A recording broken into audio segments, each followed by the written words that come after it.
great spot. He's in a perfect spot. Yes, his massive head has blocked everything. That was a huge play, but we have seen none of it. Finney, he's done it.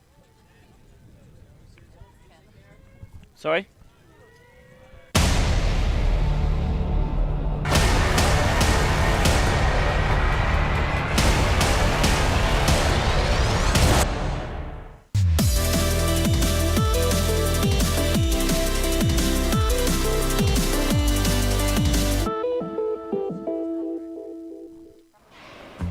Always on the move? You can keep up to date with Alti TV on all of our social media channels. Like, follow, subscribe, share us with a friend, or send us a message just to say hey. Thank you for supporting us in our mission to grow Ultimate everywhere. Can we work on...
Good morning, everybody, and welcome to Wrocław, Poland, the venue for the Joint Juniors Ultimate Championships.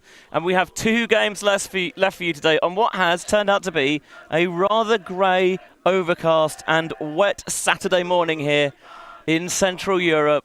We have the Under-20 women's, but first the Under-20 Open Final here from the World Junior Ultimate Championship portion of WJUC, and your 2 sides competing are the United States of America and France. It is a pleasure to be here with you today for this most momentous of occasions. My name is Benjamin Rees, and I am delighted to be joined in the booth by Rachel Toszniarova. Hello, Benji. What an exciting day indeed. Except for the weather, of course. It seems like the skies are crying, as I'm sure many of these young stars will be very soon as this tournament is over, once the finals are played out today. The fields are looking a tiny bit muddy, but both of these teams have entered them yesterday when they were slightly more slippery than for the rest of the week. And here we are with the USA and France meeting for their spirit lines rather than pre-game spirit circles. Yeah, just going to get some early discussions on there, you know, obviously all the pleasantries, and then also here's what we've had feedback on spirit-wise from other teams. Here's what we've experienced. These 2 teams have played each other before this tournament. They both started in the same pool where USA won that game 15-7. So, yeah, for France, looking for some measure of revenge. France in the all-navy with USA in the white shorts with the white shirts with the red accent and the blue shorts. Some of you might be surprised not to see the Canadian team in the final, as the North Americans are always looking for the top matchup at international tournaments. We saw quite a semi-final yesterday. France taking on Canada. We did indeed, a game that you can find live on the World Flying Disc Federation YouTube channel for free, as all of the games from this week are. Yeah, both started in the initial pool. There were 12 teams in 2 pools of 6. France and USA were in the same pool. USA won their matchup. They both, however, were the top 2 teams and advanced to the top power pool. The USA also beat Canada and Italy, and while the French beat the Italians, they couldn't beat the Canadians, so that meant that they had to play a quarterfinal against New Zealand, which they scrapped through 12-8, and in that barnstormer of a game yesterday. Canada avenged their defeat in power pools, and they beat Canada 14-10 to meet the US in the final here today. I was going to make that metaphor of crème brûlée, which is a French-sounding dessert where the top is sort of hard, but before you start eating it, you crack it. Yeah, I'm familiar with it. And I would have said that the French cracked the Canadians like a crème brûlée, but it's not really true because Canada had some unfortunate mistakes in the second half, especially on offense, and France were just able to capitalize on them. So it wasn't necessarily the pressure of the French D that got the victory, but rather the Canadians sort of not rising up to the occasion. In any case, thank you for engaging at the WFDF YouTube channel. We love to see fans tuning in for the games live. So please let us know where you're watching from, who you're cheering for. Just remember, this is a junior championship and spirit of the game applies in the comments section as well as on and off the field. Yeah, it would also be remiss of us not to point out that if you would prefer to watch this game with French commentary rather than our lovely voices, then we do have a French restream also up on the WFDF YouTube channel. The French pulling to USA, and the Under-20 Open final is underway. And the French, as they've been wont to do this tournament, coming down with a zone. You wonder, with slightly slipperier conditions underfoot and in the hand, whether USA can eradicate the mistakes that plagued the Canadians and allowed the French to burst through the door for this game. A little over the top, well rescued there by Driehuis.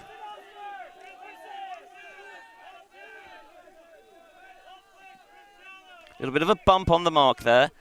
Singleton. Resetting back, playing a little bit of a 1-2 in the backfield. France having transition now into going one-on-one defensively. Slashing cut across the field there from Grossberg. Here's Brooks. Wearing those Team USA trackies.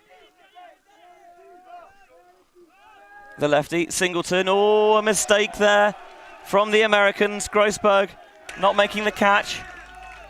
Schmidt picks up. Underneath to Brichet. Get used to these French names because they like to run their stars out there frequently. Both of these players practically playing the entire semi-final against Canada, not taking a point off. It worked for them then. How will it work for them today? Cheeky, audacious little flick through, and then the overhead towards the break side. Good pressure from Brooks, and Pechard couldn't wheel it in.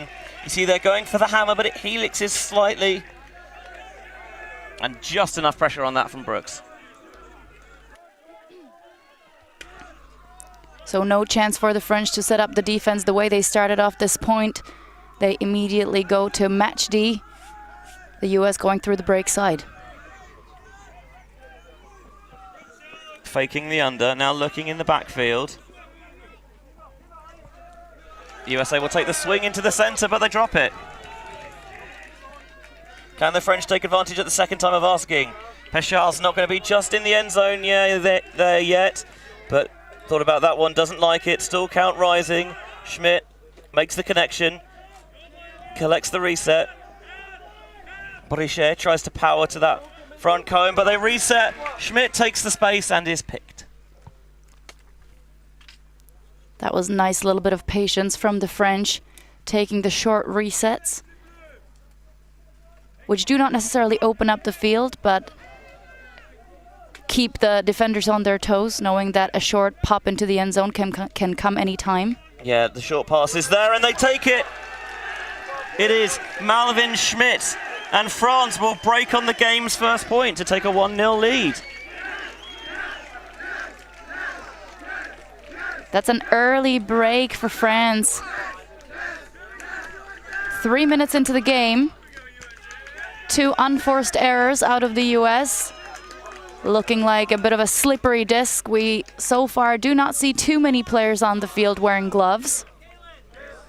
They might need to adjust that as we progress. The rain is not very strong currently on the field, but it does have its heavier phases. Yeah, you get the feeling that It'll be more slippery underfoot than slippery in hand, but USA clearly having a couple of problems with that early on. We know that they have the quality and the resolve to come back from it, but certainly a great start for France. Like we said, the French do have the players to match against some of the best players on this US team, but US certainly having a bit more depth. So it might as well be the case of who's going to be able to last all game long.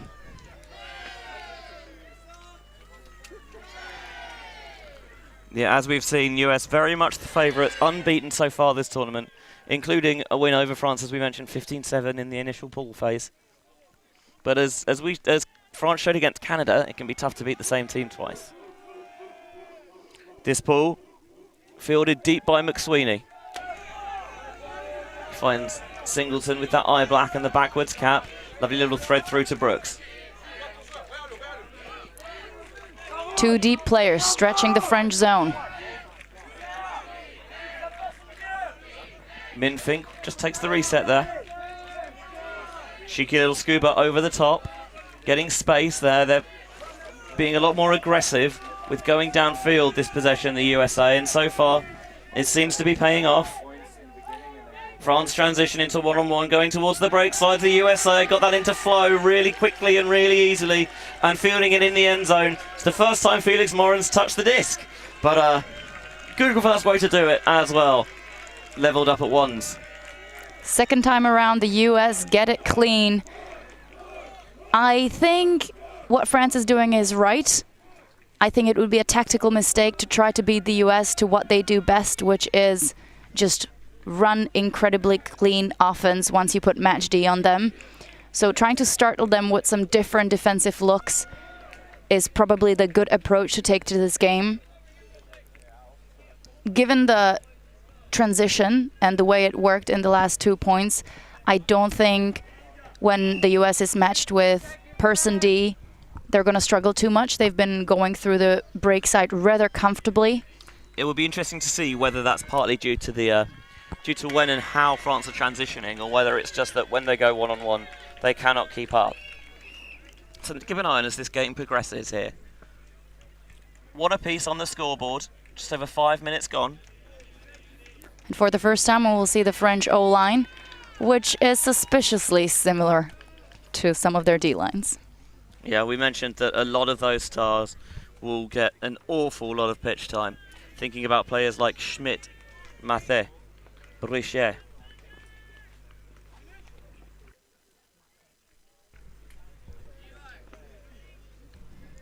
Mathé signals he's ready to receive. Hines, who can be a real weapon with the pulls. This one, well read, well judged, and well fielded by Schmidt. Poach in the open side from the Americans. Nice little break from Schmidt to access the weak side of the field. Going with this three up front. Blade over the top here to Coutinho. Coutinho back to Schmidt. Again, they have options on the far side of the field, or Schmidt could just rip it to the end zone. They've got a player leaking through behind there. Breton, another one of the leaders of this side, leads Stanguinek into the end zone, and that's USA 1, France 2. What a point, Benji. I was about to say how patient the French offense was, in a sense that they didn't seem too startled, just really keeping their cool, looking for the options behind the first cup, or let's say the poaches from the US. Yeah, seeing it here on the replay. Schmidt just steps out, puts the air underneath it, and the deep defender there, Hines, I don't know whether he lost track of Breton or he was just... I think he was just baiting the deep shot a little bit, just trying to assess the speed with which he can get towards the end zone. And you can see the French incredibly excited. I think this is a start of the game that they have drawn up for this final. Yeah, if you're kind of baiting Schmidt to take those throws on, often he's going to take the bait and it's going to work.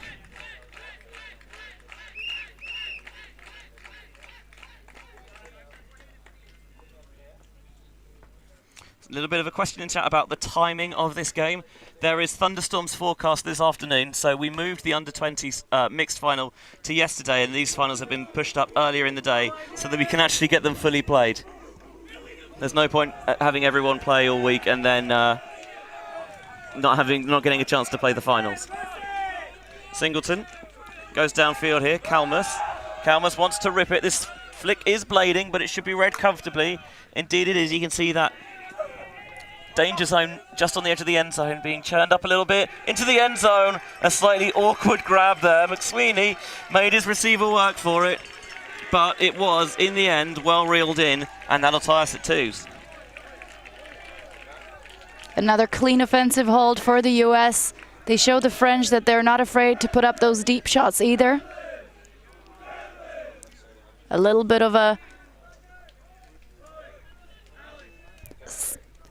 difficult catch on the last throw. This was the opener. Immediate forehand continuation. Acres of space for Graf, who looks for the reset. Finds it and immediately strikes up line. Needs to stretch out that arm. Lands to keep it secure. So it's going to be Brown to pull. Again, another player for the US who can be a weapon on the pulls. Against Great Britain, she threw a pinpoint pull to the back corner, and then on a high stall, on the first pass, tore down a Callahan. And you cannot argue with that. Well, it's not really that hard for the US to get a Callahan, since they already have a player whose name is Callahan on the team. That is true. Number 9, Callahan Finney.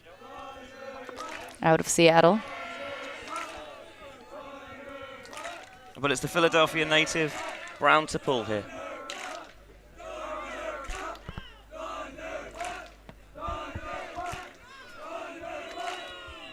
Here's the US Thunder D-line. You see there again the depth of that pull, but fielded by Schmidt, Mate. Now going back to Schmidt. Wants the under on this near side. That's the option, de Luchat. Back to Schmidt. Schmidt to Mate. Looks like the Americans are forcing middle, trying to take away the reset options. Jure. Little lead pass through there to Schmidt. Schmidt to Breton. Schmidt, you see that little jink step up line, trying to lead this into the end zone. The bid comes up with the goods there from Melvin Brichet. France's offense still flawless at 3-2. Brichet, I think he almost could have run that down, but I think he was just too excited to lay out for that. He knew he had fans watching him straight from the back of the end zone. Goes for the two-handed layout grab. And you see the trust of these players. Here is Schmidt with the up line. He does the little shoulder fake. He's got incredible speed once he gets going. Yeah, nice use of the lefty backhand there to get him free. And then Brichet judges this well, gets his hand underneath it and catches for the layout grab. And you see in the background as well, the tournament Callahan counter, which currently sits at 15. If that is to go up, we're going to have some finals in front of us. So France still one break up early in this under-20 open final. They scored a break off of the first point. And we have just traded since then.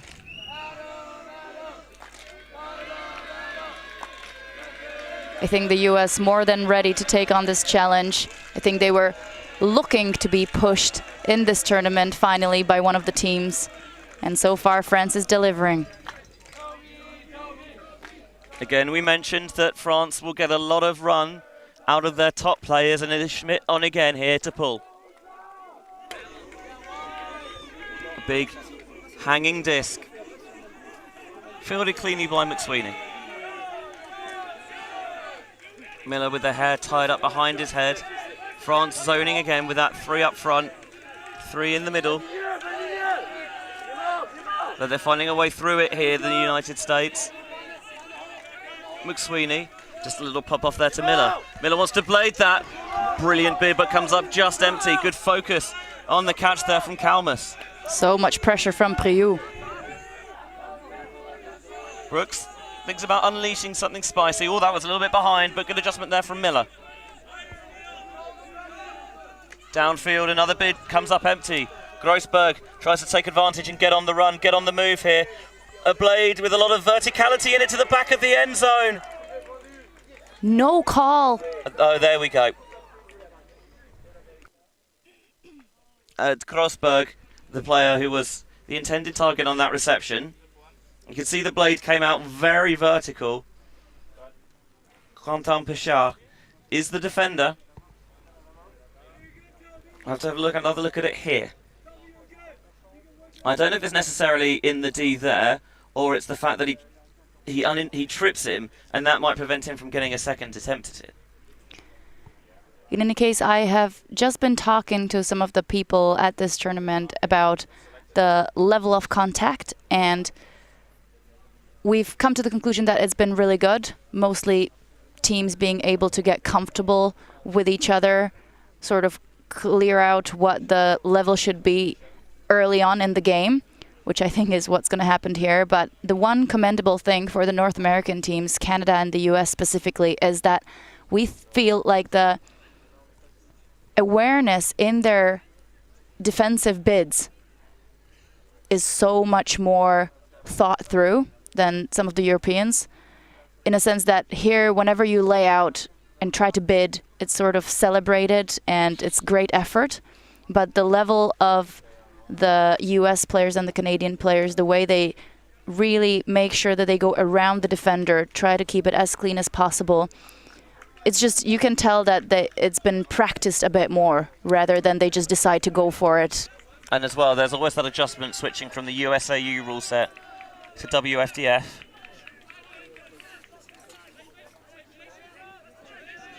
So the foul is going to be contested and sent back to Brooks. His first pass is a swing to McSweeney, but I think there might be a violation, with players just a little bit overeager to get going again. So once again, Brooks has it in his hands. And he wants to go up line here, and he gets it from McSweeney. The North Carolina product gets into the end zone for the goal. He's been big for the US offense. His sporting hero is his dad, no surprise, Tim Brooks, who played for Ring of Fire, taught him how to be competitive, and also a compassionate player. So he says that he can, thanks to his dad, now win and lose with grace. I think I know at the end of the day which one he'd rather do. But yes, that you think about the triangle in North Carolina just being a hotbed of ultimate. Triforce always up there in the youth championships, and there's a replay of the foul call, and this is the score into the end zone for Brooks. And of course, North Carolina at the college level in the States as well, Darkside and Pleiades. Now, having a second look on that foul in the end zone, I think the body awareness actually wasn't bad. I think they both jumped at the same time, sort of that level was okay, but it was once they hit the ground is when they both slipped and sort of prevented each other from making any further plays. Comfortably the slickest on the grass that we've seen this week. The Israeli contingent making an appearance with their dyed blue hair. A lot of young people seem to be, for some reason, willing to dye their hair for a week just to look completely different it's for when a they week. travel for an international tournament. Yeah, it's only a week, it's fine. Helps build into that team spirit and team ethos, I guess. Here's the pull from USA. Another really deep pull, judged well by the United States. Schmidt-Fields. France to break up in this contest. Reset backwards to Mate. Still count rising. Wants to send this towards the far sideline. Schmidt chases down. Goes out of bounds and resets his feet. Swung centrally. This is Matteo Coutinho. Popping this one out into space. Lovely little bit of sit on that one. Brichet down the line. This is Deluchard. into the centre of the pitch, sees that space well, and Coutinho must have strongly considered that one, but decided better of it in the end. Now in the backfield to Schmidt. France will transition into an end zone set here. Coutinho with that headband underneath. Slightly unorthodox flick grip it looks like, but it seems to work. Mate with that headband, you can see tied up, and he wants to lead Schmidt into space here. He's going to turn on the jets and get there before Kervik. France's offense still to turn it over on the O-line. That is 4-3. And France clicking just as well. You can tell that these players have been playing together for quite some time, be it on the club level, be it on the junior representation of France. Like I've said it again, I'm going to say it again, the level of trust with these throws. You see Mate activating the reset, fakes it backwards, and that backhand lead into the end zone. Yeah, it's often referred to as the barbecue or the dad backhand, that backhand to the forehand side, and might be an ill-fitting description given the age bracket, but it seems to work. Interesting that a lot of the France side will have played together at the international level before, with France having very successful youth programs and the European Youth Ultimate Championships here 3 years ago. In the under-17 divisions, France took home the gold.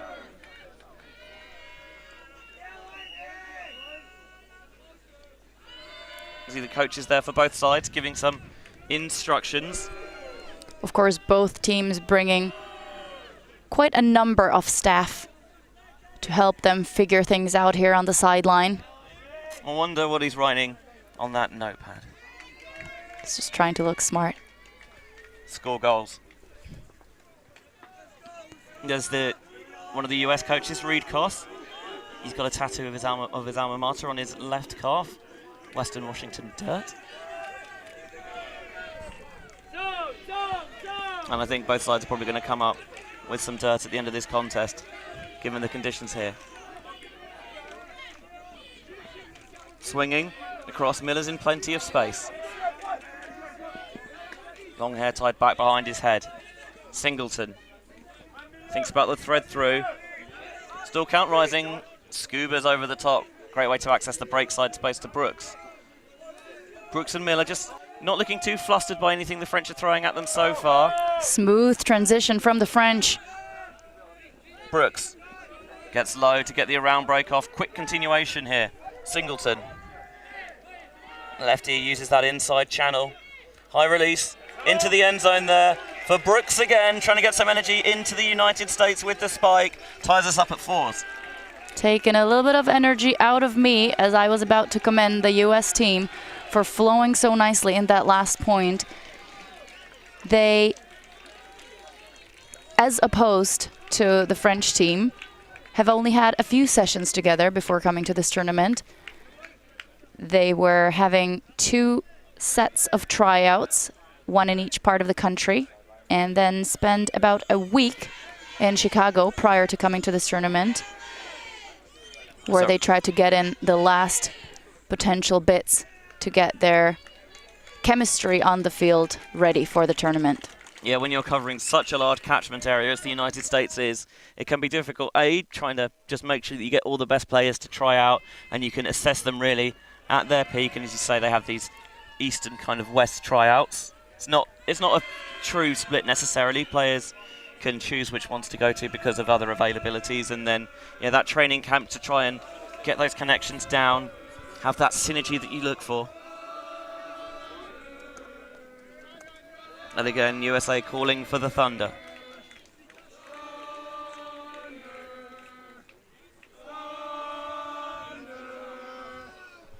I hope that's just cheering on the D-line and that's not a weather forecast. So once more, the French are now 23 minutes into this game. We're tied at 4. France up 1 break. This ball, I think, might die out of the sideline. Yeah, Schmidt was there ready for it, and he knew quite early on that he was going to get the chance to brick it. Little to no wind here at Pola Marsove. The flags in the background of pitch number 1, completely still, hanging off of the net fence Yeah, we have had some wind here this week. Not really much rain until now, but so far that's been flipped with no wind and a bit of rain. Schmidt striding to the brick mark with those white undersleeves. Tosses that backhand towards the far side for Obreto. Mate's in the backfield. Collects the reset. Obreto coming underneath. Slashing from the far side of the field. They've got a big space isolated underneath. What a way to access that break side. Brilliant throw from Obreto. Coutinho gets the around to Schmidt. Has the underneath, but he doesn't like it on that occasion. Still count must be rising here. Obreto comes through the backfield. Coutinho stops his cut. Losing a lot of yards there, but the French don't mind as long as they can retain possession, which they are. You see Coutinho slip a little bit there, putting this one into space. Obreto rises. This is good pressure from the US. And the French accessing the break side once more. Obreto's been brilliant with those inside throws this point. Really flipped field position horizontally. Coutinho on the sideline. That reset off to Schmidt, relatively uncontested. Schmidt, he's looking for the inside channel. He's got it, and it's towed in as well to Coutinho. Schmidt looks to the sky and roars in celebration as France take a 5-4 lead. Matteo Coutinho with the score for France. Another one of those who played in the under-17 division. Yeah, not just here in Wrocław 3 years ago, but also in Veenendaal in the Netherlands 5 years ago as well. So more than versed on the international stage. His career highlight was the finals of 2019 European Youth Ultimate Championship, where they played against Germany. That's the semi-final. Semi-final and then the final. And then the final against Italy. Against Italy. What a game that was. Still accessible on the UltiTV YouTube channel, I believe. Lots of free streaming of Youth Ultimate done by our production crew. Yeah, this is the third time in a row we've been to the European Youth Ultimate Championships. Conveniently, there happens to be the World Juniors tacked onto it as well this time, here at the Joint Juniors Ultimate Championships. And how Coutinho would love to add a World Under-20 gold to his Under-17 Europeans. So that was a lot more pressure from the US defense, I would say. But France, again, able to keep possession. Some interesting passes towards the break side, but they connect really well so far.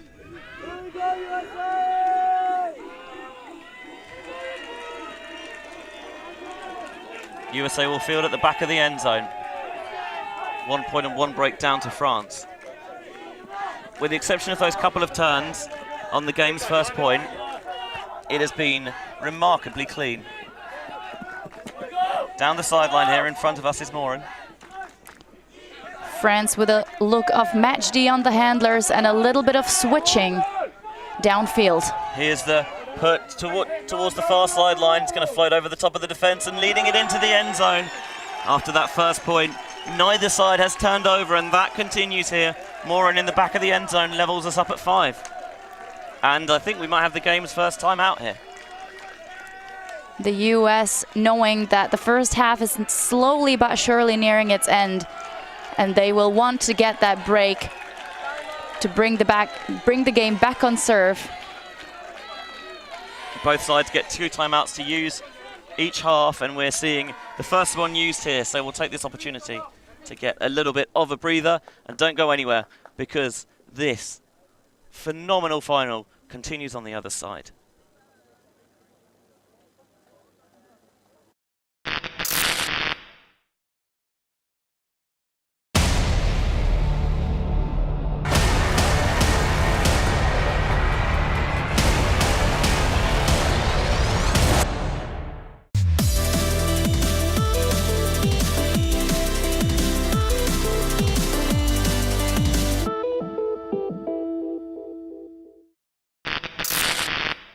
The ultimate things in life are free, and we're keeping it that way. Subscribe to keep up with the latest games, tournaments, and community content. share it with your team and friends, and drop a like to help spread Ultimate to more people. Spread the word, spread the love. Ultimate.tv.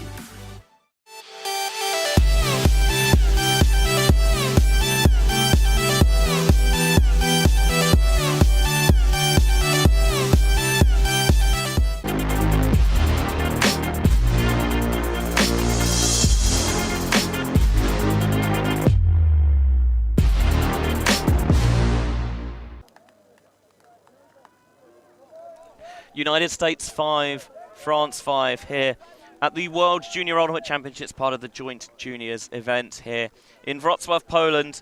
Under-20 Open final, just one game left after this, the Under-20 Women's final. That's an 11:30 start, which you can again watch live here on the World Flying Disc Federation YouTube. And that also features USA and France. If you don't want to know what happened in the Under-17 finals yesterday, then mute yourselves for about 30 seconds. Hungary beat Italy in the mixed, and Italy beat France in both the Under-17 women's and open finals, with Hungary taking Under-20 mixed gold over Switzerland. France made the finals in every division they entered here this week. So did the USA, although that's 2 to France's 4. And so far, France have come back with 2 silver medals. How they would love to add a gold to that tally. Strong showing for the French representation. They'll start off after the timeout on offense. US looking to steal that early break back. Again, it's going to be the talismanic Schmidt to field the ball. 2 goals and 2 assists already this game out of France's 5 points. Underneath, that's going to be a bid, comes flying through, and that is a Callahan for the US. Unbelievable. Kervik just came shooting out of the traps like a bolt from a crossbow and fires it through the heart of the French. I don't think we've seen a better use of the timeout so far in the tournament. Declan Kervik out of Vermont. He said we should look out for his tight defense, but he didn't say anything about Callahan's. And what you see there is the value of those strong, deep pulls. First pass goes to Mate, goes back to Schmidt, and this is maybe the first mistake we've seen him make all weekend. Just able to show a little slow on that cut, and what a way to snatch that from Kervik, and a big Pat McAfee punt of the disc afterwards. What a way to flip the script in this game for the US. One of the best plays we've seen all tournament, and it's fitting that it comes in the final. I think Arbreto had to change direction a little bit with the disc not being put directly in front of him, sort of, and that gave the great opportunity for that play. Wow, the US come back in style. 6-5, we're back on serve. Yeah, that's the thing for the US. It's a break that they needed to bring the game back on serve. And that's only the 4th turnover we've seen this game, and the first since the game's first point. So that Callahan counter did indeed tick up. Maybe the best one we've seen all week. Can the French reset themselves? It's the first time their O-line's turned over. Dulechat into Coutinho in the backfield. Once Schmidt instead goes underneath to Brichet. Brichet might open up the arm here. A couple of players there, overthrows it. It's tipped. There could be the opportunity at the back of the end zone for the French. Enzo Stanguinek, was he in? He does not have a perspective on it, really, I think. With so many people at the back of the end zone, surely there was somebody there who had perspective. I would love for that to be in, but it doesn't look like it. Based on the hand signals from the players. Look at that. He just kept his eyes on the disc. All the other 3 players just sort of hoping that that was a done thing, but it looks like he lands on the back end zone line. And the line is out, as you mentioned. 2 cutters for the French coming to that same space, and that was what created the confusion. Here's Grossberg, who got the D with the disc in his hands. Has to take the reset. French sideline getting loud and vociferous in their help. Kovac. You know what he can do defensively. Now he's winding it up on offense, looking deep. The players come out the back of the end zone to Bryce Brooks. Slaps it to the ground. It is 7-5 to the United States. 2 breaks in a row to come out of the timeout. That is unfortunate for France. They make their first 2 mistakes and the US immediately capitalize. I think there was a little bit of miscommunication on who was the last person. I think a lot of the sideline was concentrating on giving hints to the people marking the players. Here's that heroic effort from Schmidt, trying to get the D straight off the first pass. You mentioned this earlier, that again it's one of those bids that doesn't necessarily make much, if any, contact, which is something that we always love to celebrate. And here is that deep put. Brooks has so much time to just watch this all the way in, and the French here taking another timeout. They must hope it's as effective as USA's was. Agreed. Brooks really sneak in behind that French defense. And now it's up to the French to figure out how they're going to stay in this first half. US only 1 point away from putting an 8 onto their scoreboard. The weather still merciful to the fans. Yeah, just a little bit of a mizzle in the air. Nothing heavier than that. I do wonder what the French are trying to mastermind here. In that huddle, you can see the sidelines getting churned up a little bit there, but the field mostly good to go, save for a few higher impact areas at the front of the end zones and down the centre of the pitch. Well, I don't think they necessarily need to make too many adjustments besides just staying in the moment and keeping their head in the game, because we've had quite a long period up until the last 2 breaks where both of the O-lines were just impeccable. Yeah, for the French, the first break for USA, well, they couldn't turn it over because it was the Callahan, and the second, they worked it the full length of the field, but as you mentioned, they were perfect on their first 5 possessions, the French O-line, and they are only just the 1 break down, so it's certainly not out of sight yet. However, one thing we have seen from the American teams this week is they have that ability to put their foot down and put teams to bed in an instant. They have that little speech of the pre-game speech going, "This is your house, this pitch is your house.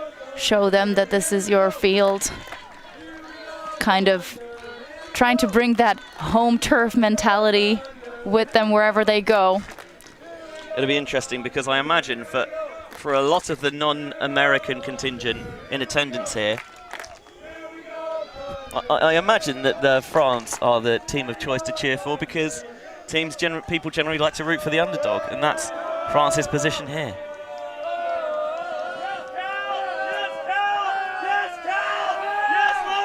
Another great deep pull from the USA. We've talked about how devastating that pulling can be, pinning the French at the back of their end zone once again. USA thinking of another Callahan, surely not. Mate. Will French stay in the system, or will they be tempted just to punt it out of there?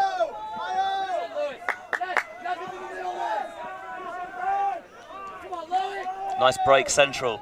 Schmidt continues. Just sits that one up there for Cheret. Schmidt being marked by the smaller Zipia Bilo. France really stretching the downfield, waiting for their handlers. Great sideways grab.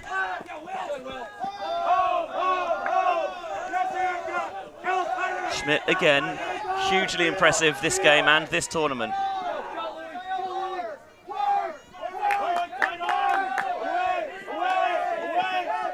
USA forcing middle here, trying to shut down the French handlers. That one swings as Cheret goes into the backfield. Brichet mashed up against Erica Brown, goes out wide.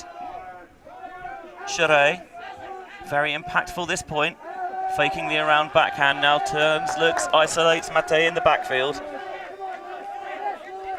Breton goes break side with that one, reaches out that left hand, pinches it lobster-like to bring it in. It's won a couple of players in the same space, and it is Brown who flies through with the layout. Miscommunication on the French side. Americans with a chance to take the half. Just like the previous point, the turnover comes from a couple of French players cutting to the same space and USA defenders pouncing on it. Brown finds Deauville-Baudouin underneath and ripped across the field into Will O'Brien. That'll be half. US 8, excuse me, France 5.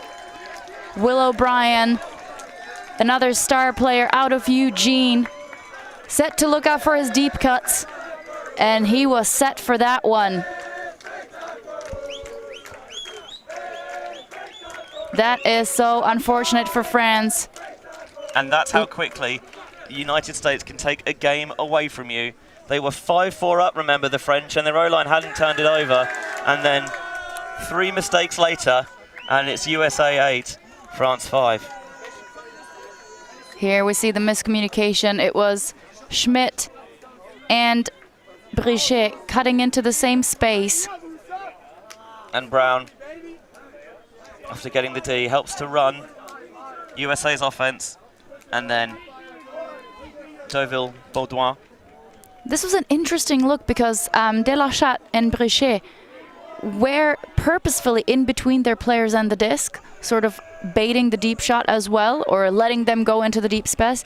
So hard to tell if that was a mistake on their side or whether the mark was just not set on time on the thrower. And whether this is a question of poor offensive spacing or just not working out exactly who's cutting when in that pattern, just not being communicative enough. The United States pounce. So 8-5, United States up on France here in the under-20 Open final in the World Junior Ultimate Championship.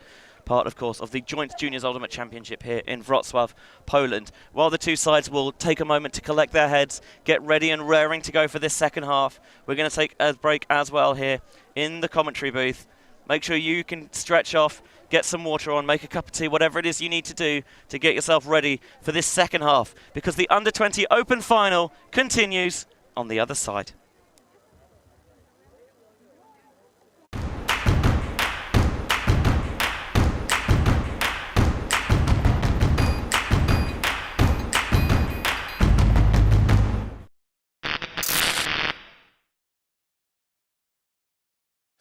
Bichon picks up, and they've got a short field. They've got another goal. It's tied up at 12. I cannot believe what I'm seeing Can here. Lola Dam chase that one down? That is a score for Hartlicker Elferkel. Fantastic run by Julia Love. We're on a mission to make Ultimate huge. And we believe that requires knocking down the paywall. We want our videos and live streams to be free to watch, and we want them to go viral. When you become a member, you enable us to improve our working relationships with tournament organisers, events and federations. And you'll help us to produce live stories for Ultimate fans, and to generate new fans with our enhanced content. We are a group of Ultimate players, coaches and video enthusiasts, and we want to bring you coverage on a more consistent basis. We want to make stories that not only reach you, but also reach people outside the Ultimate community. Ciao ragazzi, support the community. Let's subscribe Ulti TV. There's lots of the videos, posting, everything. Check it out. They are the best one. Woo! If you want to grow Ultimate Sports, become a member of Ulti TV. Regardez Ulti TV.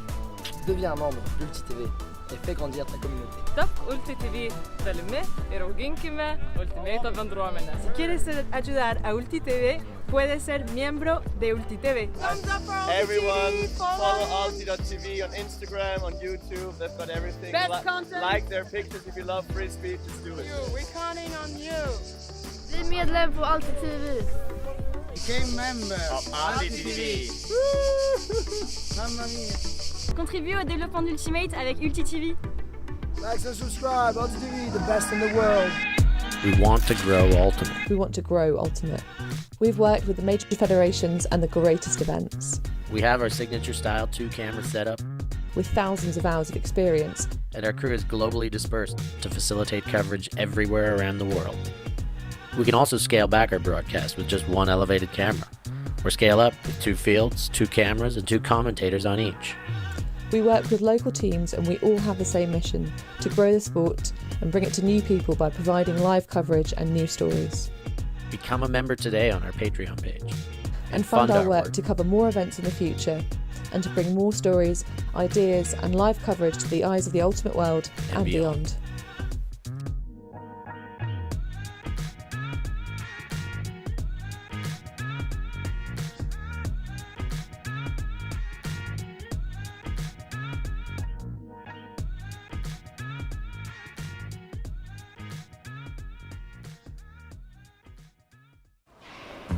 Always on the move? You can keep up to date with Ulti TV on all of our social media channels. Like, follow, subscribe, share us with a friend, or send us a message just to say hey. Thank you for supporting us in our mission to grow Ultimate everywhere.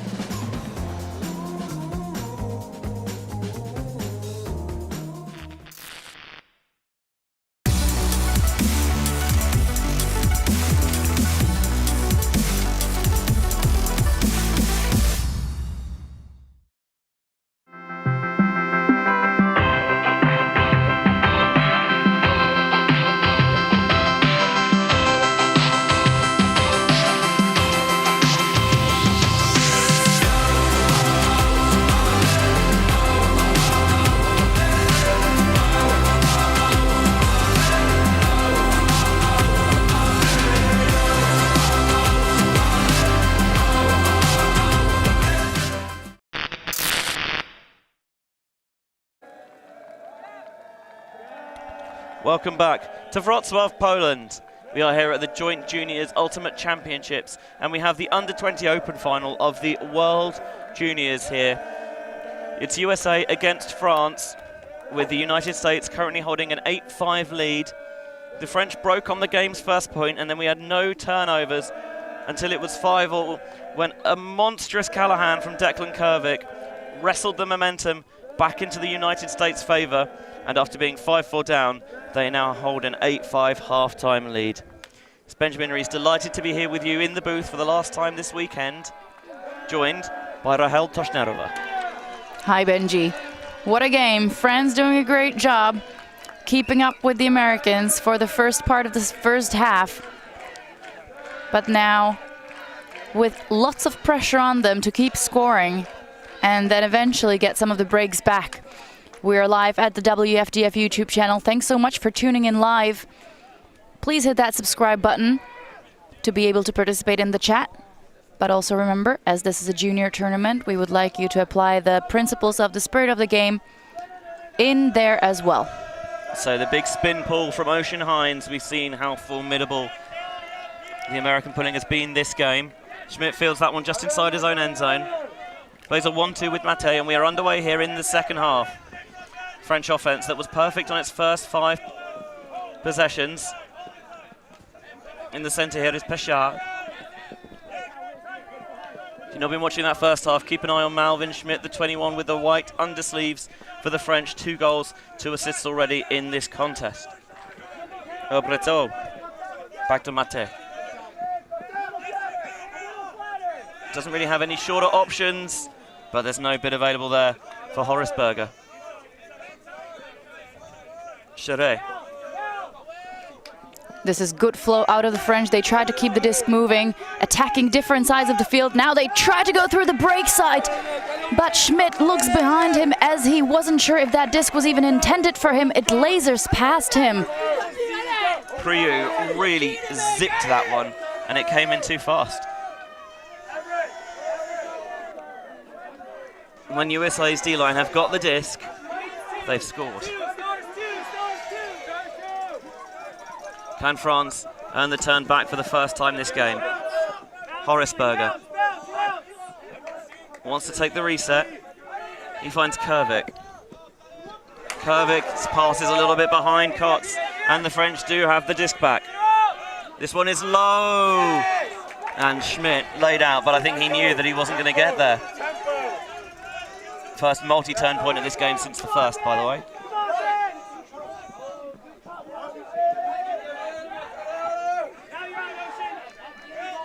Here's Kotz. Back to Kervick. Kervick looking for options. Just Playing it laterally at the moment, the United States. This might open up a bit of field position underneath. Hines takes advantage of that switch to find Finney. Now Kervik, big gainer downfield past the bidding defender, over the first USA receiver, and nearly rescued at the back by Hines. Good bid by Hines. He tries to run that down, goes with both hands. I think that could have been a case for a one-handed grab, but he was going for the safe option. Would have been close to the sideline as well. First point in this game where both sides have turned it over on multiple occasions. Péchard signaling downfield that he's open, but in the meantime, US get the disc once more on the continuation. Finney coming underneath to knock that disc away. I wonder if the half-time has just disrupted the rhythm of both sides here.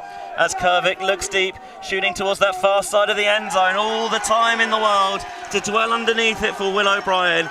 And the United States break again. They've taken this game away in a hurry. It's 9-5. Will O'Brien ended the first half with his break score, and he adds another one to his stats to start us off in the second half. 9 up the US goes after what has been the... Don't really want to call this messy because this game has not been messy. We've just had the most turnovers so far in this game. Here is the last one on that D by Finney. And this put once more US really capitalizing on the crossfield hucks. They set them out into space. Receivers nice and open in the end zone. It does work against the French switches quite well, because before the person who should be going deep recognizes that, it's too late because the throw is already in the air. We have some people asking in the chat how referees work in our sport. Thank you so much for tuning in. Yes, that is correct. Even at the World Championship level, this sport remains self-refereed. We don't even have any game advisors here at this tournament who are not referees, but rather they're on the sideline to provide perspective if asked on it, and potentially clarify any rules interpretation. So it is only up to the players to keep this game fair and high-spirited. We have the so-called spirit of the game, making sure, holding the players accountable for their behavior on the field. Another pull out of the US. It's Brown this time, again pinging Schmidt at the back of the end zone. The United States have been consistently exceptional in that department this week and this game. Brichet underneath. Travel called. Resets. Getting it off the line there. In the backfield, Mate reaches down with that right hand. Sweatband on roughly his right elbow. Here is Breton. And there's a bump on the mark. The US defense getting quite physical, but the French seem to be liking it. Yeah, foul accepted, so still count resets. Mate down the far sideline. Here's Schmidt. The United States have been able to really lessen his impact.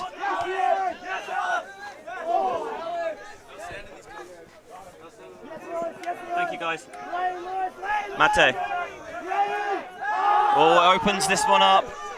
This is going to float and hang and invite some pressure. Ripped down well there by Deluchard. Rain beginning to pick up a little bit here.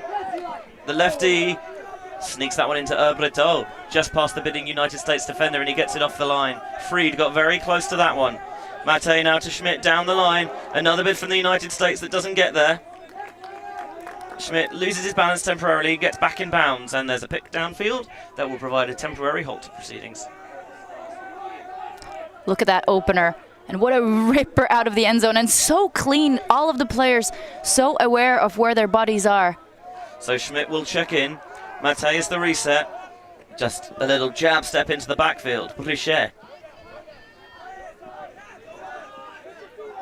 cuts this way and that from Coutinho, but it's actually Breton, the option we've seen that is inside flick. Can be ruthless, but this time they're going around the back. Coutinho. French offense trying to stay calm here, wait for the perfect moment to strike. Breton. Coutinho.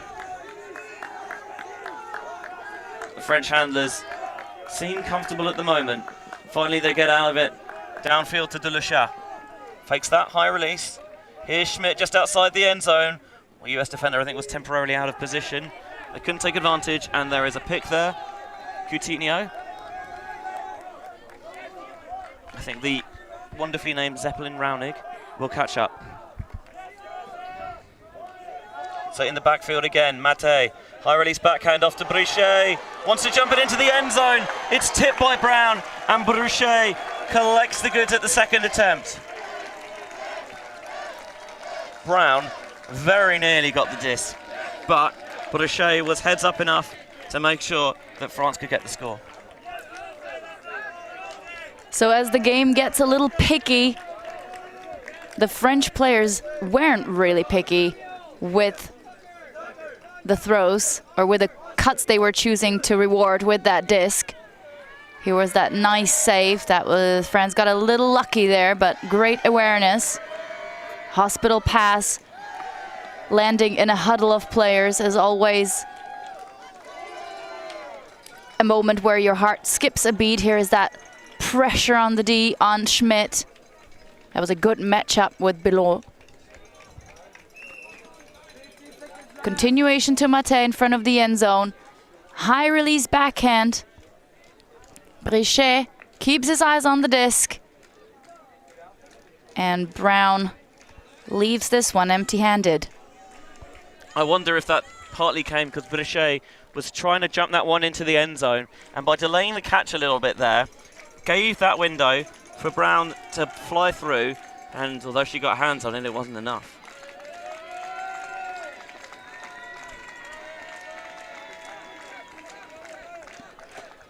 So an excellent performance out of both these teams so far in this under-20 WJUC final. Putting on a show for us here in Poland. 9-6 the current score. Games played first to 15, or the time cap coming on in 100 minutes, at which point you finish the point, add one to the highest score. That becomes the new hard cap. There is no hard time cap. Schmidt with the pull for France. Miller fields. Resets in the backfield. Can United States find an option? And there is a bump on the mark there from Schmidt. That was not the right hand signal for a foul call, so... No. Actually, the handler there actually signaled the pick. But as long as they got the message across. I think it was just causing a little bit of confusion because Schmidt didn't realize straight away what was happening. Also because everyone is extremely spaced out on the field. It would be the most ludicrous pick call I think I've ever seen. Huge yard gainer underneath here to Kalmus. Into the backfield. Miller around, that's low but well rescued for Singleton for the US. Lead throw, and if there was maybe a little bit of awareness from Schmidt, he could have got there, but he didn't need to in the end. United States O-line has turned it over for the very first time since the first point, and France, knowing how valuable these breaks could be, take the time out here. So that was a lot of defensive pressure on the resets. The US forced into that slightly more difficult throw. Here's that first save. They tried to go for the leading pass, and I think if Oscar Graf turned around a bit sooner, he could have had a bit on that as well. But as the rain really picks up on pitch number 1, the teams huddle up for the first time in the second half. It is the first time out of the second half. Both sides have 2 timeouts to use per half. Haven't seen that happen yet until this point. France taking it here, knowing that they want the break. They were 8-6 down to Canada at half in the semi-finals, and they won that game 14-10, an 8-2 second half run. Oscar Graf, by the way, USA's leading stat getter coming into this game, 3 assists and 18 goals. So you get the sense that his field awareness is pretty good. On that occasion, just saw it a little bit too late. US trying to get rowdy to G up their teammates. And the fans in the stands stacking up on rain gear. Stocking up on rain gear. Why not both? Stocking and stacking. So France with a chance to put the first break on in this second half. They broke US early in this game, straight off of the first point. Yeah, and the USA broke on the first point of the second half. France put in their offense, and now France looking to earn that break back. USA getting their position set. You can hear the rain coming down on the field microphone there. Brichet with the heavens opening in Poland. Leading backhand. Can they squeeze this in? Schmidt was looking for the greatest, I think. And I think he's going to call a foul as he was trying to go for the greatest, but felt some contact maybe, potentially. I don't know if he was in bounds when he took off for that. I think that's what the sideline wanted to say before they were rightly reminded that they are not to get involved yet. It's a risky shot here. And I think actually he might have been in when he took off, to be honest. The players, of course, having the possibility of checking out the replay. We have a big screen available here at the commentary booth. We say a big screen, it's actually Milan's telly, but don't tell anyone. Oh, whoops. We go down the line.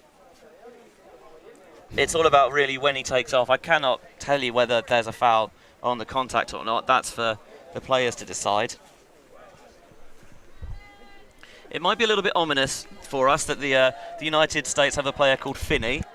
We know what OLTTV's experience with that is in the past.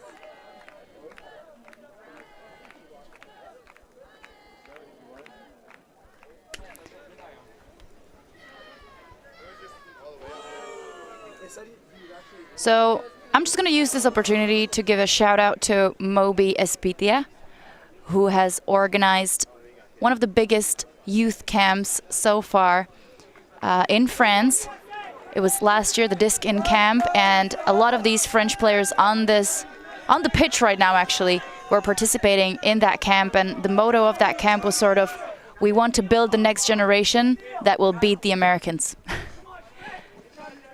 So no pressure. Actually, the next Disc in camp takes place maybe even as soon as next week. This one down the line from Schmidt. You can see the excitement and adrenaline bursting through his veins as France pull a break back. It is 7-9. So after that little discussion, France try their luck second time around. They reel it in, steal one of the breaks back, and immediately we see that US cheer of pumping their arms into the air, keeping the hype up. We saw the same for the women's side. They'll be featured later on. Yeah, the yes movement in full force here in the United States. I wonder if there's any wrestling fans in the camp that brought that one over. There's the inside shot from Brichet, back to Schmidt. Schmidt just holsters it a little bit, and he's falling over as he throws this, but it doesn't matter because it is his aim is through to Canton Préchard for the goal. And you might be hearing the raindrops on the field mic. Yeah, the heavens have well and truly opened in Poland. Good job we're under a tent.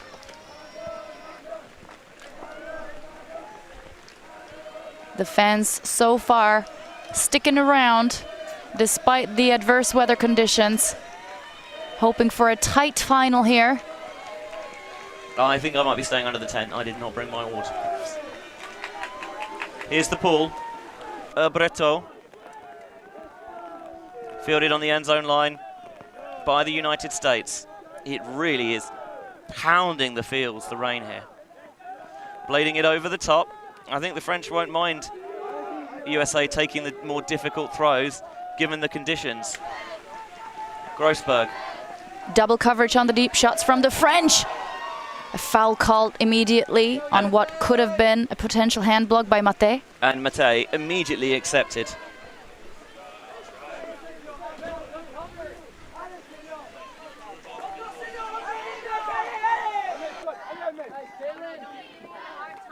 And down the line, punched in, Deauville-Baudouin to Miller for the goal. 10-7.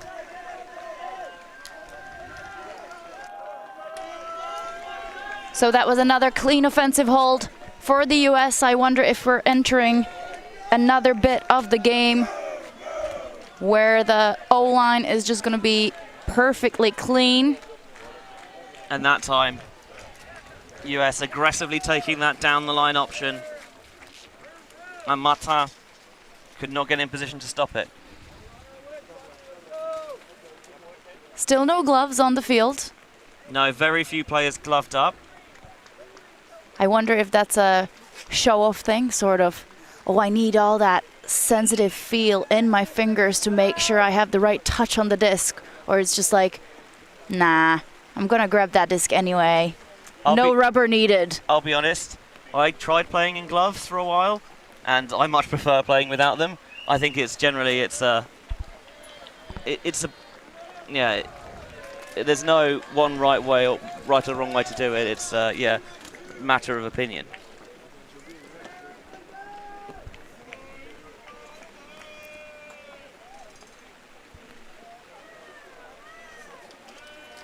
If you've been loving our coverage all week, Alti TV production is at your disposal. We have lots of social media. Make sure to give us a follow, hit that subscribe button on our YouTube channel. We are on Facebook, Instagram, Twitter, and most recently on TikTok.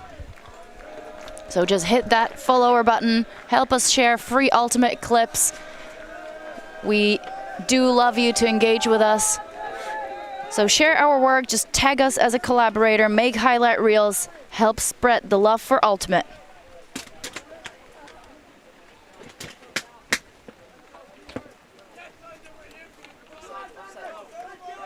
Offside called on the pull. That'll give Schmidt the opportunity to take it to the brick mark.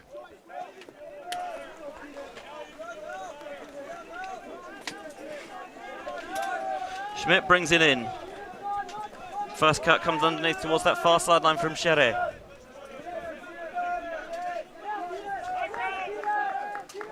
Shere to Brichet. Can he get it off the sideline here? Brown making herself big on the mark. Bid comes flying through a little bit late. Matei cannot take advantage of it though before Coates gets there. Now just into the backfield for Brichet. Schmidt has taken the undersleeves off now. Obrito scuttles this way and that, past the bidding Kervik. Obrito resetting into the backfield for Schmidt. Looking calm, looking patient. Nice switch passed off there in the handler set. Mateo over the top. A little bit of showboating from De La Chat to get the crowd going. 10-8. I'm getting a bit of a soccer vibe out of these French young men. The low center of gravity for Schmidt and his specific look when he uses his arms running. He really does remind me of a soccer player. The high white socks help as well. And De La Chat opening up his arms before scoring that last point. Good job he caught that. Otherwise, he'd have looked mighty foolish.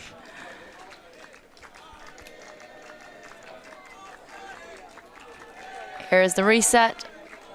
They immediately go the other way, and Mate getting courageous, taking one out of John Duck's playbook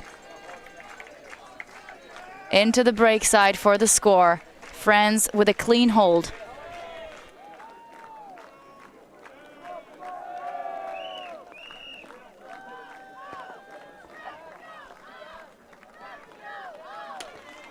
So you can see that, again, the attire of the crowd and the plurality of umbrellas on show lets you know that it is wet. It is very wet. Thunderstorms forecast for this afternoon, which is why we moved the under-20 mixed final to yesterday evening and why these finals have been moved earlier today. The pull comes up from Schmidt. Again, France continually running their stars out there. Will it take the edge and come back in bounds? Yes, it will. Lands at the feet of McSweeney.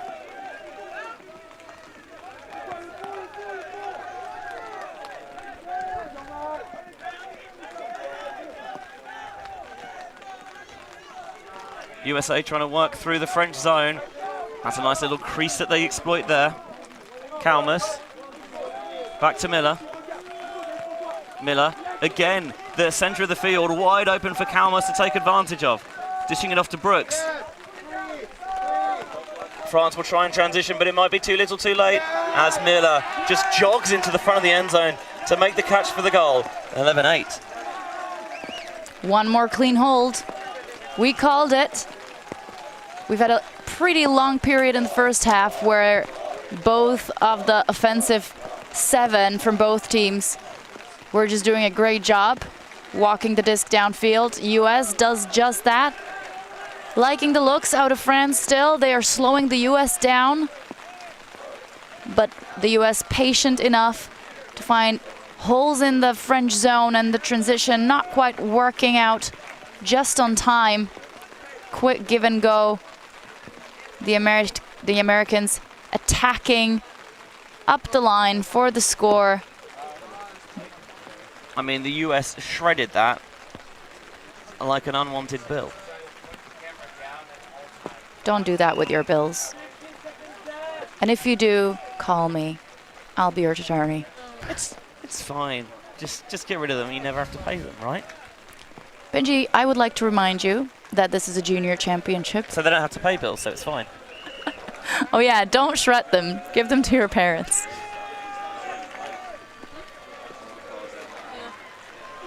So a 3-point difference still in this under 20 open final of the World Junior Ultimate Championship.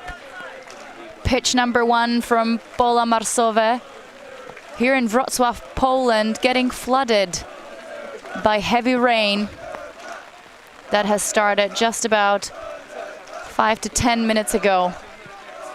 Still about 30 minutes to go of regulation time. But if the 0 points continue the way they've been going, we might even finish early. I would like to point out that the weather has been glorious for the rest of the week. High 20s, sun beating down, not a drop of rain. And come the last day of the week, now this. Brichet wanted that little give through. Instead, into the backfield is Coutinho. Charret. Thought about the downline option. Coutinho comes off the front. High, pops that to Schmidt. It's the gloved Freed on the mark. Brichet on the sideline. This one breaking off. That's a brilliant throw. Hines could do nothing to stop it, and Coutinho reels it in the end zone. France keeping touch. Can they find a way to get breaks back? I've been talking a lot at the start of the game about the US being able to break the mark very easily. Honestly, I'm just noticing that France is doing the exact same thing. It's just that the throws are not the zippy insights necessarily, but rather floaty puts up high, those trusting looks from the French. So high releases. We've even seen some hammers because rain time meets hammer time. Apparently. Not just in the junior division, I would guess. No, that's Coutinho's second goal of the game as well. France 2 behind. Can they find a way to generate breaks? They're going to need to if they want to come back in this game.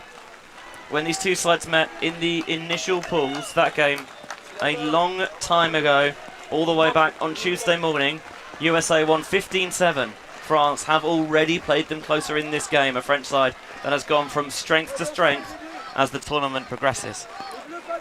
Incredible to see where this French side is still finding the depth. Schmidt still there out on the field. This time, however, joined by a few other players. A little bit floaty underneath, but boxed out. Here's Moran. High release to Min Fink. Min Fink opens it up, trying to blade this in. We've seen Miller do damage in the handling set, but he's scored now. The United States' last 3 goals. It's 12-9.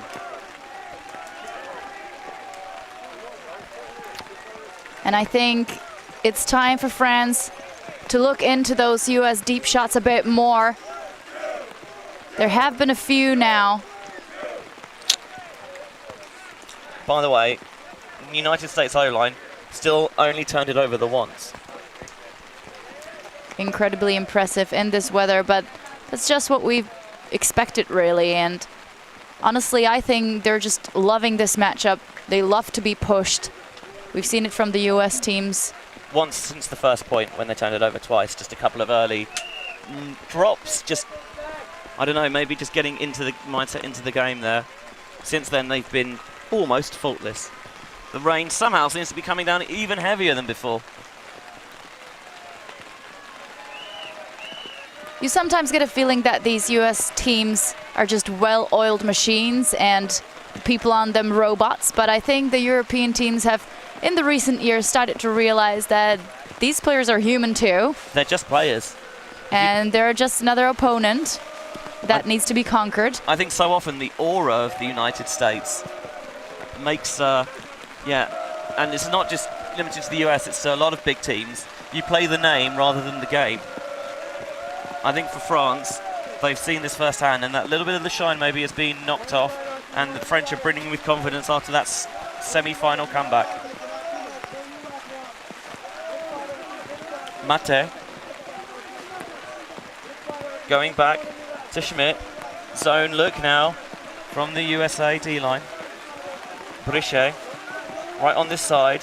We know he's not afraid to squeeze those down the line. This time he's just resetting backwards. Scuba over the top from Mate, no fear despite the conditions. He's had a hammer earlier. Also successful. I mean, you might need scuba gear in this weather, to be fair. It's that wet. This one, Breton catches on the sideline. His choice of receivers, and he decides on Delechat. That'll be 12-10 now. France, again, not going away. What a play! Ocean Hines flies through that one, trying to get there last minute. He's been choosing his matchups and moments wisely, but so far coming out empty-handed. What? I really hope there's a replay of that one.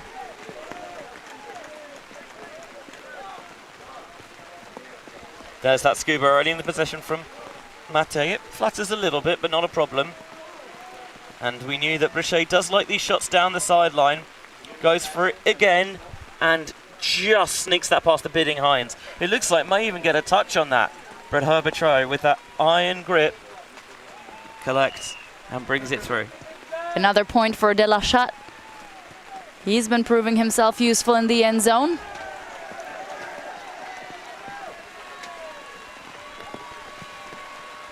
Thanks everyone for tuning in at the WFDF YouTube channel. Some Frisbee legends making their appearance. It is torrential out here in Poland after it has been scorching all week. Who knows, maybe it will just add to the folklore of this game. The good news is that the temperature is still at a comfortable level. France, again, continuing to run a lot of the same players out there. You wonder if the lack of depth, perhaps, might play in the USA's favour, or whether those players for France are now so locked in. Bouchard trying to put the mark on Miller.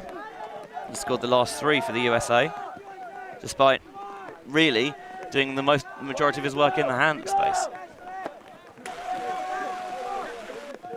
On the near side, just flicking that one for Graf. Graf just teasing the big there with that pivot. Goes to Miller, and Graf charges across the field. Collects the inside backhand through the foul, which Miller just declined to call. Force middle out of France. Slashing down the sideline here, Brooks on the end zone. Wants to force it in, no. Force backwards maybe, the little offhand backhand to Miller, who is a scoring machine at the moment. 13-10 United States. The last four now in Miller's hands. The US 2 away from victory.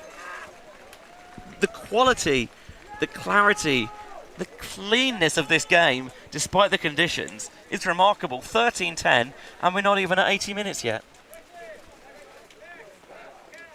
So I think France a little bit more mindful of those deep shots that have proven so useful for the Americans in some of the previous points, staying a lot tighter in the deep space. But the US, unstartled, more than happy to go short. And they take the little pop into the end zone, keeping their comfortable 3-point lead. But I say comfortable, but it is the final of a world championship. The fact that it is junior, not taking much away from it for the players on the field. Over 1,000 of you watching here for free on the World Flying Disc Federation YouTube channel. Thank you so much for joining us. Your support is greatly appreciated. The United States have a little bit of margin for error, but with how good the French are, you don't want to be giving them more opportunities than necessary. So pressure on France to hold now. Pull goes up. It's Brown again, trying to bang it to the back of the end zone. Schmidt catches, and the first pass centers to Mate. More zone. 3 up front here for the US. Hines is going to marshal that deep space, trying to stop any long looks going. Cheeky pop over the top. I'm used to that one. Schmidt. Just playing it calmly in the backfield. A little bit of space there, Pichard. Schmidt surveys the options, goes back. Oh, it's a little bit behind her, Breton. And he caught that well. Here's Pichard, who's found a nice little hole on this wing. Sneaks that one into Breton again. Seems to be in the thick of the action. He's saying he wants people to spread out, get some options. Just sneaks that past Kervik. Already got a monster Callahan in this game, looking for another block there. That one's going to be floated over the top. Brown is there early. 2 players collide and bump with one another. I think... No call, just making sure that everyone is all right. A painful turn for France. Schmidt sets up on the mark. Yeah, just pop that one way up. Brown always favourite to get there first. USA with a break here would be 1 from victory.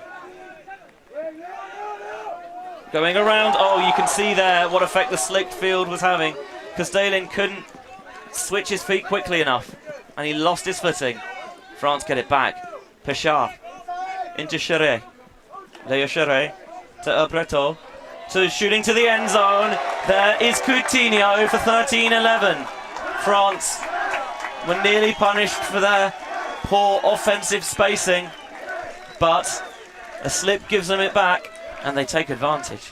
It's almost like the fields of Poland want to help the French team get back on track and give us a tight game.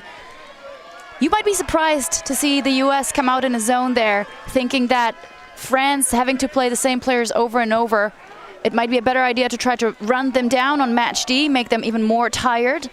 But honestly, there are 2 elements to this game, the other one being wildly overlooked, I would say. The zone always makes the people think about every single pass. They can't rely on their movements, on their motions that they go through every single time they work on offense. So a mental tiredness is a big thing. And if you have all this pressure on yourself all week, it might be just that. Because you can do a lot of preparation on the physical side, and that's what we tend to focus on with these young kids, to get them into the right shape, make sure that their bodies are ready. And sometimes there's little time left for this mental part of the game. So mental tiredness is a thing. The other thing you can do with the zone is you can set those traps. The USA has rangy athletes all over the field, and they can bait those throws if they want to. So can the French turn the USA? Pool fielded, and we're back in play.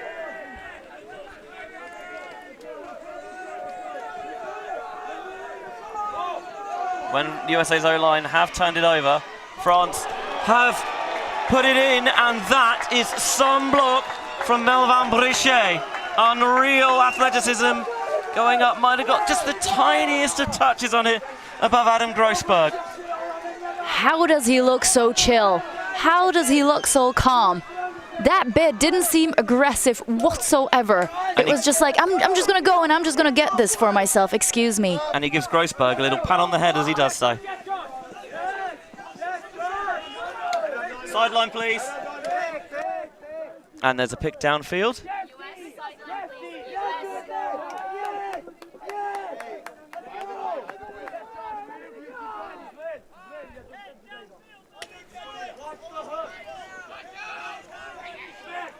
Urban has it in the hands. Trying to wipe off his hands of the wet jersey. And Schmidt bids but can't get there. You can see what effect the weather is really having now. A lot more loss of footing. Disc slipping through hands. This one into the end zone, punched in at the front. Miller not scoring this time, but assisting. And US one away from victory. France got the turn, but they couldn't do anything with it. And USA on the cusp of the gold medal. That is heartbreak for the French. Look at that great bid to get the disc for the French. Then the stoppage and a slip on that disc for the upline. This is the other risk about France running the stars out there. It's not necessarily just them getting tired, but the players you're rotating through don't necessarily have much time on the disc. They don't have the same feel for the game, perhaps. And it's a lot to ask a player who's not getting much pitch time to suddenly step up and become a key part of a D-line offense that needs a break. So we're definitely not going to hit the 100-minute mark. France putting on their best 7 defenders. But United States feeling the closeness of the hard cap, which is at 15 points. They need one more break to be more precise, to bring home the golden medals and fly them across the ocean. Erica Brown will pull. He's been absolutely huge for the US D-line, just like Declan Miller was for their own O-line. So she'll try and pin the French deep again. A lot of inside-out shape on this. Edge takes it back in bounds to Schmidt. Schmidt has got this backhand here, Breton. Coutinho plants, comes underneath and is the option. Gonna get the little dish off to Schmidt. French offense trying to pick up some pace now. Keep the US on the back foot. Brichet. Central, Dulusha. Oh, a mistake. USA could win it here. Slip on the disc. Lands it to the ground. USA slow to walk towards the disc. Taking their time. Kervik picks up. Opens it up across the field. One throw could do it now. Oh, this is going to float. And France will rip it away. What a way to make amends from Joseph Deluchat. One more chance for France to redeem themselves. They want to stay alive in this game. Leading pass into space. What will Coutinho choose? Matei in the backfield, no, aggressive downfield. Gets Brichet to this near sideline. The rain now very mellow on pitch 1. It has mercifully calmed down somewhat. Matei maybe thinking about the hammer, but it's back in the toolbox for now. Going across, past the bidding defender into Cheret. Cheret back to Matei. Coutinho. Matei clears out of the hand of space in the swing. Goes to Breton. Again, utilising this break side well with the inside channel. Cheret takes advantage of that little bit of face mark where the defender's hips turned to get it into Schmidt. France really playing the positioning game here. Coutinho. With the stall rising, I think that is going to be a pick called by Brooks.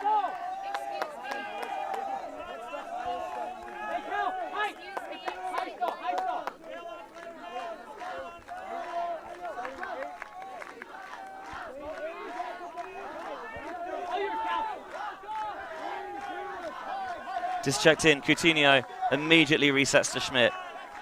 Only ever had one thing on his mind there. Now Coutinho's going to shoot down the sideline, but poaching in there. Again, Kervik comes up with another big play for the United States. Schmidt tries to peel off to get that block, but it's out of his reach. Kervik gets it up the line in the power position. Earrings glistening in the rain. across. Finney.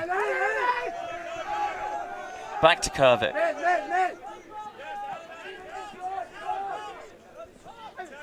That one always tipped, and Mate is there to pick it up. And then trying to shoot down the sideline. Can Brochet recognise it quickly enough? No. There was space there for the look, but Brochet just didn't quite locate the disc quickly enough and couldn't recover. 43! 43! 43!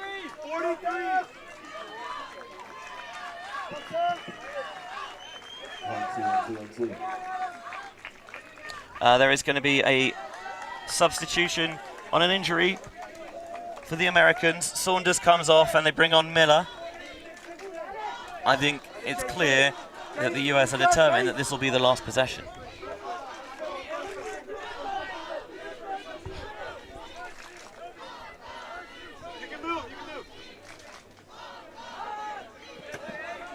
Into the gut of Brooks. Bashar trying to get big on the mark. Reset goes to Kervik.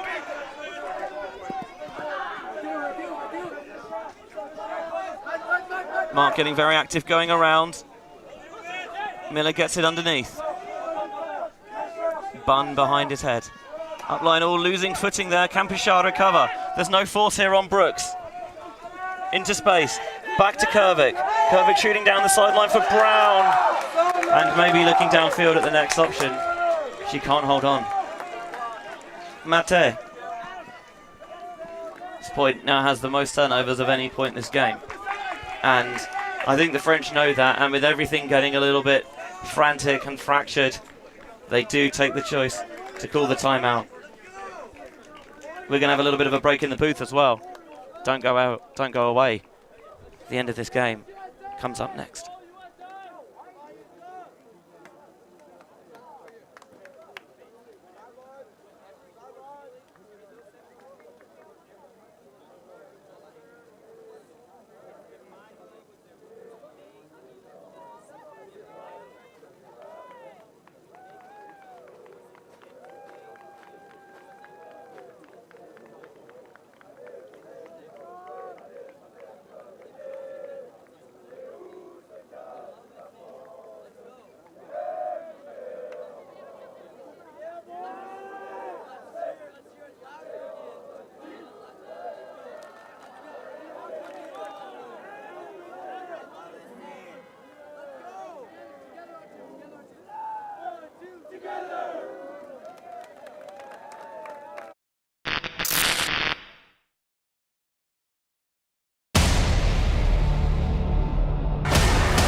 Right now, he's gonna have to bid. Just a football. Huge layout block, unbelievable stuff on the front corner of the end zone. Maybe just that boost of energy they needed. Huge swing pass and a great grab there from Spear.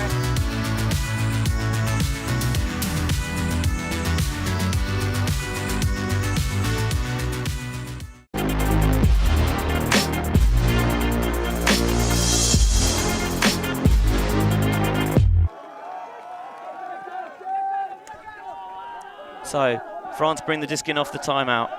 Breteau into the backfield for Mate. France can scarcely afford any slip-ups now. Down 14-11 to the US. That one is behind Breteau. He cannot bring it in. Miller gets going quickly. Miller's caught fire in the second half. Will his final involvement be decisive? Leading flick for Brooks. Brooks into the end zone for Declan Kervik. United States 15.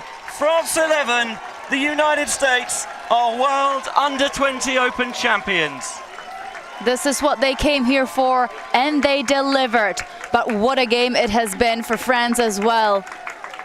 Wonderful, wonderful performance. Great display of athleticism, great display of spirit. We've had scarce calls in this game. All of them resolved incredibly quickly. Glory and hail to the US, taking gold in this under-20 open division. And A big round of applause for the French, giving it their all, making it all the way into this final. For the French, it was just those points coming into and out of half-time. Their level dropped slightly. And the USA took advantage of that. They were 5-4 down, and then before we knew it, they had really wrested the momentum back to lead 9-5, and the teams mostly traded out from there. 1 or 2 breaks thrown in. But 15-11, your final score.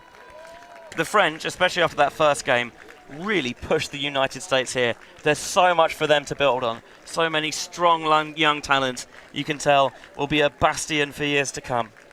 But the United States just had too much for them. Not just this game, but for everyone this week. I think this will be such a big piece of experience for these French players. I think this is what they came here for, to play these international teams. Most of the European teams are incredibly excited, and talking to the young athletes on the field, I know from them that it is always just a pleasure to be able to match up against an international opponent. Besides the US and Canada, we've had New Zealand and Colombia making an appearance on the Out of Europe site. And it's just, they have proven that they definitely have the same level of skills to keep the games tight. It's just maybe that depth of the roster that could have made the difference at the end. But don't go away just yet. We're absolutely not done with our coverage, and I don't even mean coverage of this game. No, so obviously we do have the under-20 women's final coming up at 11:30 local time, and this might have a bit of, as the French would say, déjà vu about it. It's USA-France again, with France making the finals in all 4 divisions they entered, and USA making the finals in both the under-20 and under-20 women's division, under-20 open and under-20 women's division. You can see actually the USA women warming up in the background there. But in the meantime, we have a post-match interview for you.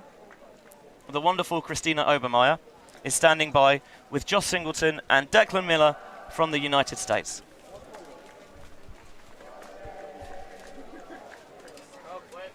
And we're going to have a little bit of an audio Describe switch. your emotions right now in just one word. Just jump the gun a little bit there.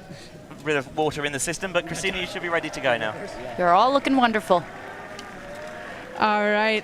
So first of all, congratulations on that win. What a game. My first question, how would you describe your emotions in just one word? Fantastic. Yeah, ecstatic. All right, that is some big emotions right here. I get that after winning a World Junior Ultimate Championship. I know you faced France before, and it was a bit more decisive on your end. What did you adjust, and what did you think France adjusted after your first meeting? I missed the first meeting. I was feeling a little sick. But on our side, we really focused this time on playing for each other. We were really trying to do this for each other, all the work we put in. I think tactically for France, their zone was a new challenge for us to face. Their O-line was really patient and swinging the disc, and that just made our D-line work hard, but the pressure built and we got some breaks. O-line converted. Yeah, I think their energy was great. They won the energy battle in the first couple points of the game, and it showed. And we had to respond to that and come out with more energy, but that's a hell of a team. They put up an incredible fight, and I would love to play that team again right now. I think all of us would love to see that, but it's on to the women's now. So besides, winning this tournament, what would you say is your highlight of the week? It can be a game thing, or besides off the pitches, anything. Getting to know people from across the country who I've competed against and playing with them on a national team. Really, the thing I'll take away is the bonds I built with my teammates. We've been really intentional about creating community and positive team culture, and the lessons I've learned from that and the friendships, loving friendships that I've built, I'll carry with me. Yeah, absolutely. I feel the same way. Coming in, I thought it was almost unbelievable that we would be able to create this kind of experience with just 2 weeks basically together, and I love all those guys over there. I'm so excited to go celebrate with them. This is an amazing team, and I'm so happy, and we're so lucky we got to do this. Thank you so much. Congratulations again. I hope you celebrate well tonight. You have really deserved that, and thank you for joining me. and good luck for all the rest of your careers. Thank you so much. Back to you in the booth, Benji. Thanks again to Josh Singleton and Declan Miller, and you hear there what it's all about, not just taking home the gold medal, but building those bonds, friendships, relationships, not just with your teammates across the country, but also internationally as well, because you can be sure that this game will live in the memories of those who were here to witness and take part in it. And yeah, I bet they're looking forward to rematches somewhere down the line, be those in clubs or slightly older age brackets as well. Thank you very much for watching Ulti TV's coverage here of the Under-20 Open Final World Juniors at the Joint Juniors Ultimate Championships, here for free on the World Flying Disc Federation YouTube channel. And if you want to help Ulti TV continue to produce these events, then you can find all the description about us in the various YouTube or on our social media. You get a little bit of a break now because the next game isn't till 11:30 local time, so that's in a little over 45 minutes time. Our final game of the weekend with 5 divisions now in the books and the full stops punked. We have one more game left, and it is USA versus France in the Under-20 women's final in what is sure to be another cracking game. Rahel Toshnerova will be in the booth once more, and Christina Obermeier will join her. Thank you very much for watching Ulti TV's coverage here of the Under-20 Open Final. USA 15, France 11 is your final score. For all of our Ulti TV crew and for Rahel Toshnerova, I'm Benjamin Rees saying that we will see you on the other side. It's the Under-20 women's final next.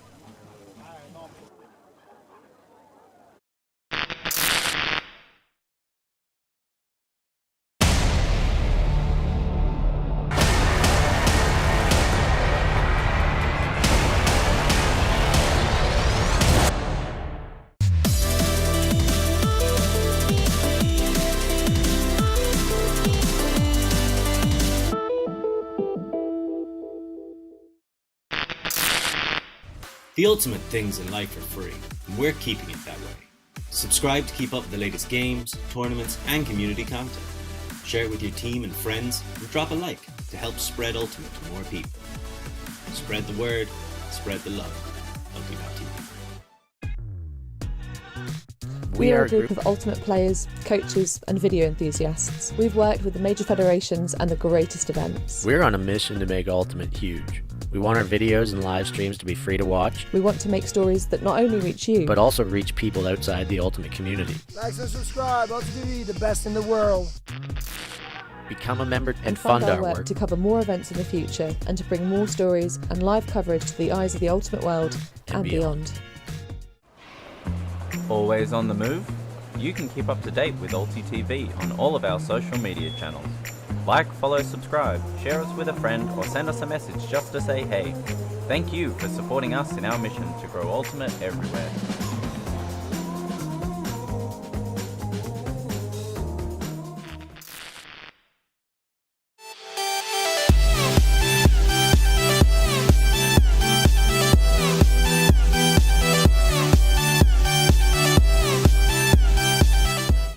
Right now, he's gonna have to bid. Just a football. Huge layout block. Unbelievable stuff on the front corner of the end zone. Maybe just that boost of energy they needed. Huge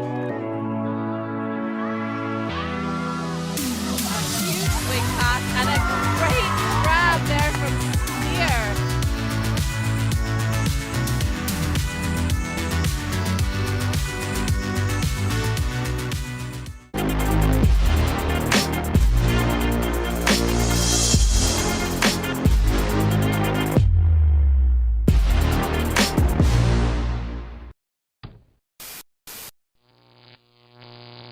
Ulti.tv.